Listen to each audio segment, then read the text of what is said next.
Well, it's live here in Ventnor City, New Jersey, and live at noon. It's noon. It's noon, and we're live here in Ventnor City, New Jersey, and in parts of West Virginia. And this is news that you can use from who the hell are we? CarEdge, with your host today, Ray Zach, and since it's Friday, Kimberly Kline, the F&I goddess herself, with Kimberly's Corner.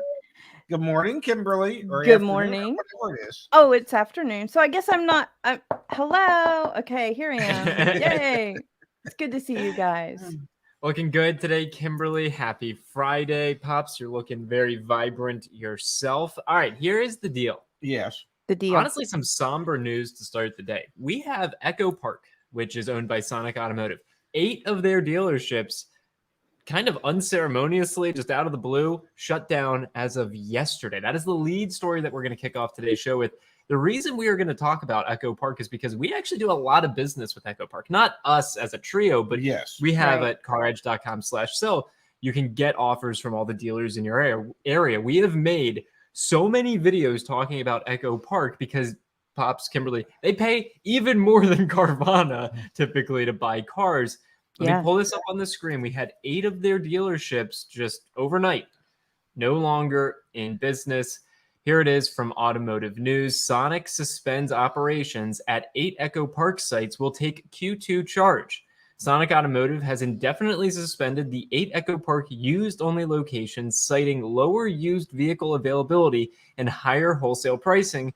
The auto retailer will take a significant, and we're talking tens of millions of dollars, we'll get to that in a second, significant second quarter charge as it writes down the value of that business. Go for it, Pops. We'll start with you and then off to Miss Kimberly. What do you make of this? Well, you know, if you're going to pay way more for every car that you buy than anybody else, well, then indeed your margins are going to be thinner than anybody else's. And ultimately, you're going to look at it and you're going to go, we're not making enough money per car to continue to do this, at least at these 8 locations. So, you know, they could do what others have done, which is maybe cut back a little bit how much you're willing to pay for the cars so that you can increase your profit margin. But they closed to shutter 8 stores for the time being. What do you make of it, Kimberly? I have to wonder if they ever once invested in maybe having a consulting firm come in, a specialist come in, and because clearly we've got a cash flow problem going on here, and it makes me feel like maybe things weren't run, you know, real well. I do find it interesting, and I'm jumping ahead. I probably shouldn't jump ahead. Go for it. Jump ahead. That's A-okay. Yeah, that's how this show works. I mean, I just kind of find it interesting that, you know, it's just, they're still looking towards the future, and it's just an issue of timing of achieving this goal will be predicated on how quickly the pre-owned market normalizes related to inventory availability and pricing. Well, folks, normalize? I don't see that. You've heard me say it. I think if things aren't going to normalize as far as the amount of pre-owned vehicles that are available for probably till the end of the decade, because of all the new cars that were scheduled to have been built that weren't built, and all those new car sales that were lost because those cars never did get built. So, you know, Maybe in 2030 they'll be ready to unshutter those 8 stores. That's what I'm thinking. I want to turn our attention to this angle, which would be, you remember, this was back in April. I'm pulling it up on the screen now. U.S. Auto Sales shutting down its dealerships after abrupt closures, furloughs, all employees. This was, what were they? U.S. Auto Sales, what were they, like 30 or 40 dealerships? Yes. But they primarily serviced subprime and deep subprime clientele. So this was a news story that came out back in April. Now fast forward to June, and that was kind of like the first domino. That was the first dealership group to shutter their doors. And they didn't just close 8 of their dealerships. Yes. They literally shut down the whole thing. They couldn't sell off some of their bundled asset-backed loan ABS deals. They ran out of cash. They went out of business. This is EchoPark. This is Yeah. Sonic Automotive. This is one of the largest. They Oh, do yeah. not just, prioritize subprime and deep subprime clientele. This is a car dealership, 8 of them going out of business, whether it's about cash flow or not, or they can't make, like, that's to me a pretty clear sign that there's going to be dealership groups that make it out of this, getting back to normal, and there are going to be dealership groups that don't.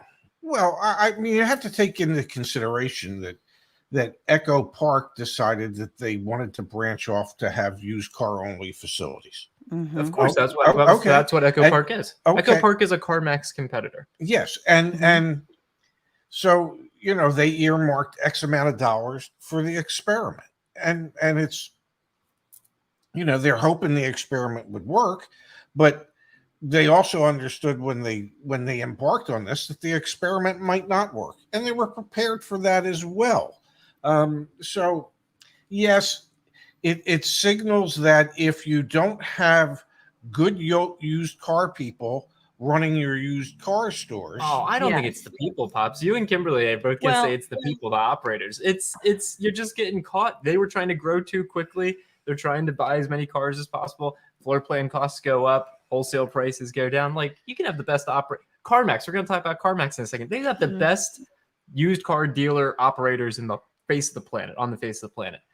They're still slowing. Their business is still slowing down. It's a sign of the times, I think, that people can't afford to be buying these cars. Go for it, Kimberly. I don't know. I guess I'm with Ray on this. I do look towards the people because some are going to make it and some aren't going to make it. Clearly, it looks like EchoPark isn't going to be one of them. But again, I go back to we've got a cash flow issue. I'm with Ray. They went into this knowing the risk. I believe. I don't know them personally, but yeah, I don't know what to think about this, you guys.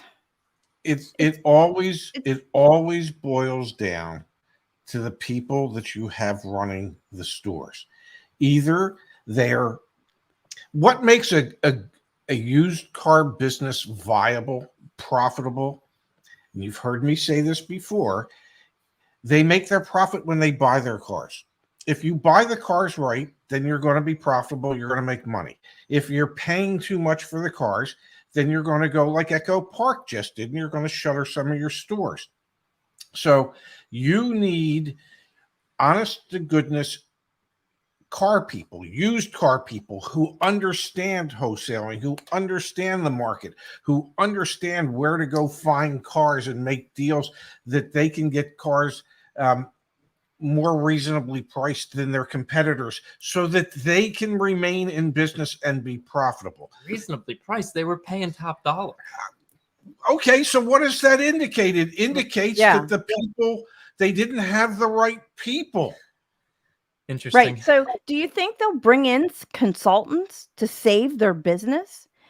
People that know this stuff? EchoPark is trivial relative to everything at Sonic. I mean, $50 million to them is nothing relative to how big that business is. So no, I don't think they will. I think there's a bunch of people who are watching CarMax and Carvana get huge and wanted a piece of that pie. They were paying a ton of money. I think the loss here is for consumers. It's another non-negotiating store, which is a loss to not have those, but their prices were through the roof anyway. And it was a great opportunity to sell your car to them. I will guarantee you that what is it? Penske Automotive has CarSense. Is that their Car Now, Car Shop, something like that? And I guarantee you that the way they operate their business and the people that Roger has in positions of authority running those stores, I'll be right back. that they're better equipped and understand the wholesale market better than some of the people that they hired at Sonic. It's just it boils down to people. As much as you don't want to hear that, that's what it boils down to. People who actually know the car market. And our dear friend Chip, he knows where to acquire cars for less than his competitors. There's a reason for that. It's all the friends that you make. It's all the connections you make over your career. And so that's what it is. That's what it boils down to. at least in my humble opinion. And you disagree, and that's fine. Go ahead. I love say you what- both. I love you both. All right, let's switch gears. Let's talk about CarMax. Yes. All right. So what's going on over at CarMax? Their next quarter, their first quarter of fiscal year 2024, their earnings came out. Revenues down 17.5%. Unit sales, retail unit sales down about 10%. Gross margins were still nearly $2,400 per vehicle that was sent. What was that for retail? Yes. Wholesale nearly $1,000 Over per 1,000. vehicle that was sold. Big storyline here: CarMax Auto Finance income was down 32.8%. Something very interesting there. Let me come down to it.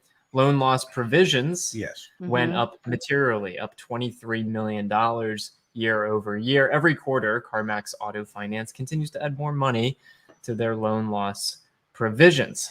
Yeah. All right. So what do you make of this, Kimberly? And so let's define loan loss provisions for everybody too, because that's like it's like a little account, and an account set aside for lost loans, bad loan payments, no loan payments. So all that badness is sitting over here, but they're providing for that. Okay, so it outweighed the growth in CAF's average managed receivables. And so therefore, it's come down 32.8%. Now, the other part of that too is, listen, CAF had lending guideline tightening, just like every other bank did as well. And so that, I believe, is part of it too. And their commitment was to keep their gross profit at the levels that it's been at. And they were willing to sell fewer vehicles in order to accomplish that. And so they've been able to do that. Now, they knew that business was going to decline by doing it that way. But yet they're still extremely profitable, even in these tough times. Would you like me to put on the air conditioning for you? You're schwitzing, buddy. Hey, can I throw a side note in? For a little bit. I need a breather. So you guys will run for a second here. Thank you. I don't. Did I piss him off or something? I don't know. Did I? God, I would hate. I have no idea. But here we are. So hey, yeah, let's roll. Here's a side note. Here's a side note for you. Did you know? Because I looked this up this morning. The CarMax CEO, William Nash, in 2022, William Nash's pay went up 38%. I mean, come on, that's pretty big. A pay hike of 38% for the CEO of CarMax, and for knowing full well that business was going to be off going into 2023, which they had predicted at the end of 2022, because they said it. It was either their third or fourth quarter earnings where they said that they are not going to adjust their prices downward. They want to keep their profit margins the same. And they knew by doing that it would impact the amount of vehicles that are being sold.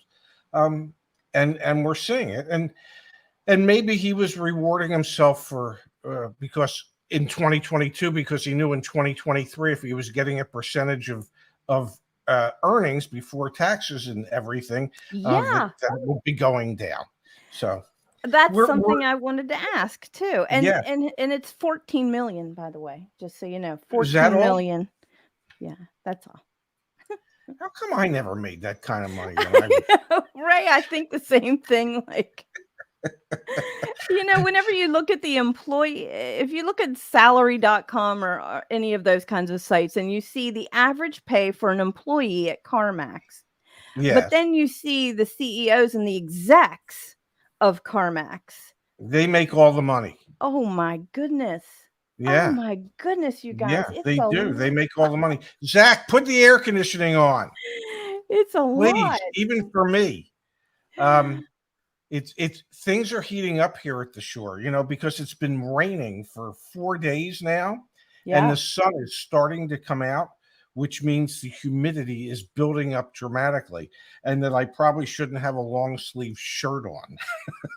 Gotcha, gotcha, gotcha. You've got some weather off the coast I see moving in. Could be something to look It forward to next week. I hope so. But now I know that there were some things on the F&I side of things that you Yeah. had brought to my attention yesterday. Did you want to touch on those at the moment, Well, since Zach has abandoned us? I wish Zach was here. I do wish Zach was here. Well, listen, there was an article that came out on the 19th about CPO sales. Got a little bit of a bump of 5.4% in May. This is in That's a pretty May, big okay? bump. Yeah. But for CPOs, now I wanted to ask you, does it feel to you like CPOs kind of went away, or not really went away, but the importance, they just weren't the same in my view? For example, in all of my career, CPO was less money, and it was always a really, really great deal. If you could get a CPO, low mileage, you got your powertrain from in service date, that kind of thing. But it feels like over the past 3 years, the whole value of a CPO kind of went away. And now Well, maybe it's coming back again. from what I've seen, since there's such a struggle to find quality used cars in the 2 to 6 year old range, that a lot of the manufacturers have extended the age from how far back you can go and still be able to certify a vehicle. So that in the past, where vehicles had to be under 60,000 miles or under 50,000 miles to be certified, whatever it was, that number today might be 75,000 miles. So, or even higher. And so to me, it doesn't translate into the same type of value as to what you could get in the past. Because when I was with Acura for years, I mean, we had a 4-year, 50,000 mile warranty on the car, Right. and it was bumper to bumper. If you certified a car, I think it took it up to 4 years, 60 or something like that. It added like an extra 10,000 miles. Well, if you bought a retired service loaner that had been certified, you actually ended up with more time and miles than you would have if you bought the new car. Right. And you saved money over a new car. So it was possible for certain CPO vehicles to be a much better value than non-CPO vehicles. Yeah. But I do believe over the last 3 years that the quality of what is allowed to be CPO today is not quite as high as it had been in the past. So, Interesting. and even when it's a factory sponsored program, you just have to be a little more judicious when you're looking at those cars and be certain to get a pre-purchase inspection, even on a certified car. Yeah. Well, one little tip that I would tell people is many times a CPO, and when I say CPO, I'm not talking about a dealership CPO, certified pre-owned. I'm talking about a manufacturer certified pre-owned. If there are any rate specials, there often are, Ray, but they're not publicized. They're not advertised. They're not shown to the consumer. So I would tell everybody, if you're looking at a manufacturer CPO, just come right out and let the finance manager know. I know that often, the manufacturer has subvented rates for a certified pre-owned vehicle. Would you check your rate sheet for me? And you're just dropping language and let the finance manager know that you're not the average bear. But I think the other thing you should do as a consumer, if you're thinking about looking at a certified pre-owned vehicle from a manufacturer's perspective, go to that manufacturer's website Yeah. Okay. Like if you're looking at a BMW certified, or you're thinking, go to BMW's website, their national website, check offers, look at the column for offers, and see if they're running any special financing provisions Yep. for their certified pre-owned. If you do your homework, you don't have to depend on the store to tell you that there's a special, or for the finance manager to tell you there's a special. You know, from being a finance manager, when you give somebody the special financing rate, the back end, the amount that the finance department makes on that is limited. Mm-hmm. So that most finance managers don't like special finance rates because it limits Most their don't. income potential. Yes. So they're not going to volunteer it. Nope. That's why I want you to use your language Yes. and ask for it. And Ray, I always say, in my personal opinion, it is not a manufacturer's CPO until you have the signed proof, which is that inspection sheet signed Yes. by the technician, by the sales manager, by the finance manager, and by yourself, that Yes. it is a manufacturer CPO. We've seen too many lawsuits out there where people are going back to get work done because they were told it was CPO. They don't have proof it was CPO, and it's a nightmare. So it's not CPO until you have proof it's CPO. Yes. Always ask for the inspection packet that shows what the mechanic at the dealership went over on the Yeah. vehicle. And when you do get a CPO vehicle, certified pre-owned vehicle, you will sign those papers. You will get copies of those for your own records. But that is truly how you know that it is a certified pre-owned vehicle. So yes, check manufacturers' websites to see if there's any specials, whether it be special interest rates, things of that nature, and do that before you go into the dealership. It really is warm in here, I've got to tell you. Even I'm schwitzing at the Would moment. somebody turn on the AC, please, for the Shefskas? Apparently not. My son has just totally abandoned me. He's going to let me sit here and sweat and Oh, end up in a God. puddle. Yeah. Well, What can I tell you? pick up a piece of paper, fan yourself a little bit there, right? I'll survive somehow, but I won't. But I'm not going to have any of my coffee right at the moment. I'll tell you that. I wouldn't advise it. Was there anything else on your list of things that you sent me yesterday that you wanted to go over? I just have one more quick thing, and that is there was an article in Auto Finance News called Data Management is Key for Gap Compliance, and that is certain states like California. Yes. I love California, and Colorado have zeroed in on gap refund compliance because it seems that folks out there are paying off their loans early, forgetting that they had gap, not going through the cancellation process, and therefore no one's refunding their money to them. And so this is zeroing in on getting, so listen, people, if you pay your loan off early and you got gap, please make sure that you cancel that gap coverage. I have a video out there on CarEdge on how to cancel your vehicle service contract, extended warranty, but the exact same thing goes for your gap as well. So make sure you do that. And that's the only thing I had. It's similar to a private mortgage insurance on a mortgage. And if you don't, once you get below 80% loan to value on your mortgage, if you don't ask your mortgage holder to reappraise your home at that time to make sure that you're below that level, they're not going to stop with the PMI. They're just going to keep collecting it. Right. So same deal. So if you pay off an auto loan that you know had gap insurance, if you pay it off early, or if you know you've fallen below the area where you need to be, so you would no longer need gap insurance, then that's when you should cancel it, and you should insist that the dealer cancels it for you, and you got to stay on top of them to make sure that they do. Yes, absolutely. So that's what I had. Ray? Well, I hate to see this. I say I don't know that we have a really you got to be kidding me today. Uh, so, do you have a win for the week? Well, my win for the week was going to be for our team. Yes. Um, our team at CarEdge. I'm talking about Phil, Ashley, Jerry, Justice, Hunter.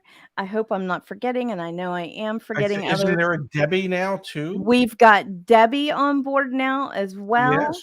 Phil, Ashley, Jennifer. My gosh, Jennifer. Yeah. The CarEdge team that works with people every day, the coaches.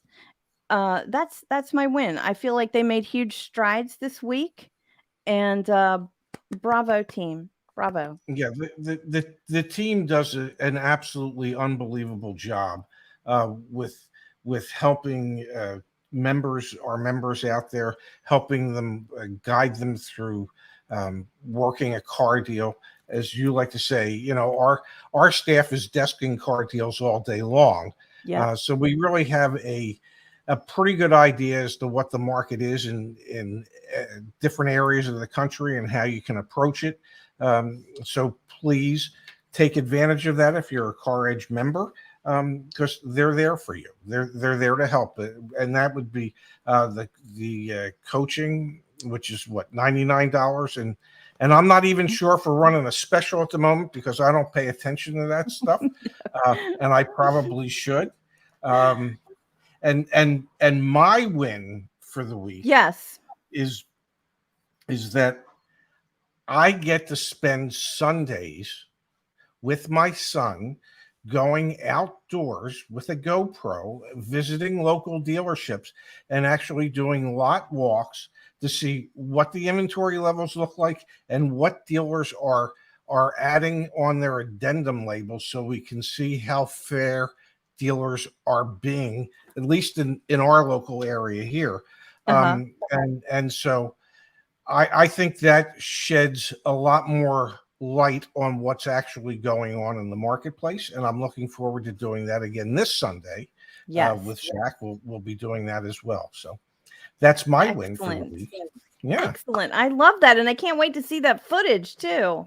yeah. Well, it'll be out there. I have another show to do in about Yes, you do. 15 and a half minutes. Would that 16 be and a half minutes. CarEdge Electric? Yes, with my dear friend Justice.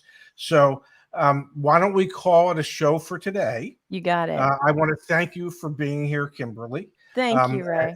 You make my Fridays a special day, and I look Oh. forward to every one of them. And Thank you. for those of you out here, we'll be back with more news that you can use on Monday at noon Eastern, 9 Pacific. I won't go through the rest of the time zones. And I wish everybody has a great weekend. And please check out CarEdge Unplugged on our CarEdge Electric channel at 12:45 today. Yes. Thanks, Kimberly. We'll talk to you later, and I'm going to hit that end broadcast button. All right. If I ever figure out how to do this. You got it. You got it. No, I don't have it. It You- just does strange things every time I try to do it. It doesn't do what I want it to do. Oh my God.